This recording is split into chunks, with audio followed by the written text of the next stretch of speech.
আসসালামু আলাইকুম। আমরা আজকে আলোচনা করব ইন্দোনেশিয়ান ঘাস কাটার নিয়ম। আমরা যে দেখতে পাচ্ছেন এই ঘাসটি আমি ইন্দোনেশিয়া স্মানি হাইব্রিড ঘাস চাষ করছি। যারা ঘাস কাটবেন, ঘাস কাটার নিয়ম বা কৌশল, আপনারা গোড়া থেকে ঘাস কাটবেন, তাহলে এরকম ঝোপ পাবেন। দর্শক দেখতে পাচ্ছেন যে কীরকম ঝোপ হয়েছে। এই জমিতে আমি একবার কাটছি ইন্দোনেশিয়া স্মানি হাইব্রিড ঘাস।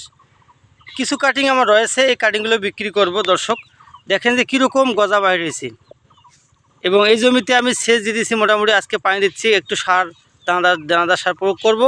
আলহামদুলিল্লাহ এই দানাদার সার প্রয়োগ করলেই দর্শক ভালো ফলন পাওয়া যাবে নিশ্চিত। খামারের জন্য কী রকম ফলন পাওয়া যাবে দেখতে পাচ্ছেন যে একটা ঝোপে অনেকগুলো ঘাস আমার ইন্দোনেশিয়া স্মানি হাইব্রিড ঘাস নতুন রোপণ করছি। প্রথমবার রোপণেই এরকম ঘাস হবে যে আমি তুলনা করতে পারিনি বা ভাবতেও পারিনি। দর্শক দেখতে পাচ্ছেন কীরকম ফলন।